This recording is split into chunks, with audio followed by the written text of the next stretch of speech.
This is day 187, the dinner table lesson. I was young when my sister decided to test the limits of acceptable behavior at my grandparents' dinner table. Right in the middle of the blessing, she turned around and laid on her back in her chair, and the room went still. What followed was not a quick scolding. It was a full debate between grandfather and granddaughter about why any of this mattered. Why did we need to sit up straight? Why did manners matter at all? The debate went nowhere, and my sister ended up listening to my grandfather recite passages from Emily Post's book on etiquette as punishment. I sat stone still through this whole thing, hands in my lap, napkin on my right pant leg, butter transferred to my side dish with careful precision. I knew how this would end. I had learned the lesson she was still trying to fight. That memory came back to me recently, and got me to thinking, why is etiquette still important? Or is it important? And what does it actually do?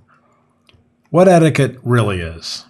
Etiquette is a set of social norms and behaviors people use to show respect, consideration, and good judgment in different situations. It covers how you speak to others, how you behave at meals, in meetings, online, as a guest, or in public. It is less about fancy rules and more about helping people interact smoothly. It shows respect. Good etiquette tells others, I see you and I care how my behavior affects you. It reduces friction. Shared manners makes social and professional situations less awkward and more predictable. It builds trust. People tend to feel safer and more comfortable around someone who is thoughtful and respectful. It improves communication. Polite behavior helps ideas be heard without unnecessary conflict. It reflects character. Etiquette often reveals self-control, humility, and awareness of others. At its core, etiquette is not about being stiff or formal. It is about making other people feel comfortable, valued, and respected. My grandfather was not trying to turn us into robots. He was teaching us something deeper. He was teaching us that how we treat people matters, that small gestures carry weight, that the way we show up in a room says something about what we believe.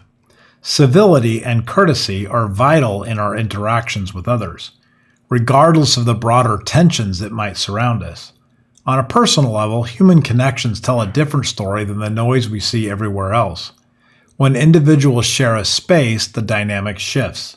Suddenly, it is just two people, each with their own experiences. The common ground we share with those we perceive as different is often more extensive than we want to admit. The solution might be simple. The key to navigating our differences lies in embracing the elemental power of basic courtesy. Remembering to say please, thank you. These words, simple yet profound, could be stepping stones towards building a more understanding and respectful society. The key to navigating our differences lies in embracing the elemental power of basic courtesy. So the next time you sit down at a table, in a meeting, or in front of a screen, pause. Notice how you are showing up. Notice whether your behavior makes the people around you feel seen or ignored. Notice whether you are making the moment easier or harder. Etiquette is not a performance, it is a practice.